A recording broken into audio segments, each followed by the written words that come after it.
এখানে আইছো, আসো।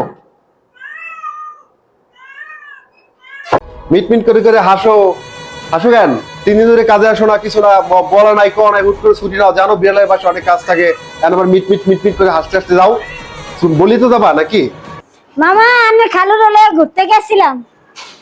খালুলি ঘুরতে গেছালা তা আমাদের বলে যাবা না? হুট করে তুমি 3 দিন বন্ধ দিয়ে চলে গেছো, এতগুলা কাজ বললে গেলে তো মানুষের প্রিপারেশন থাকে নাকি? ফেসবুকে রিল বানাইতে গেছিলাম আপনার মামারে লইয়া, তারপর ভিডিও বানাইছি কতগুলা। রিল বানাও আর ভিডিও বানাও, সেটা তো বড় কথা না। তুমি আর ফেসবুক চালানো শুরু করছো, তুমি আর ব্লগার, তুমি বাসায় বললে যাবা না? বললে তো যাবা অ্যাটলিস্ট নাকি, যে খালা মামা আমি 3 দিন আসবো না। কে আমি তো বইলা গেছিলাম। কার লগে বললি গেছালা? আমার সাথেও বলে যাও নাই, তোমার ছোট মামার সাথেও তো বলে যাও নাই, কার সাথে বলে গেছো তুমি? ফেসবুকে পোস্ট দিছিলাম যে 3 দিন যাব না, আপনারা সবাইরে মেনশন দিছিলাম। कैसे कैसे लोग रहते हैं यार यहाँ पर। তোমার পোস্ট দেখে আমার জানা লাগবে যে তুমি কবে আসবা না আসবা? হ্যাঁ, কি যুগ আসলো, কাজের খালার ফেসবুক পোস্ট দেখে আমার জানা লাগবে সে কবে আসবে না আসবে। যত সব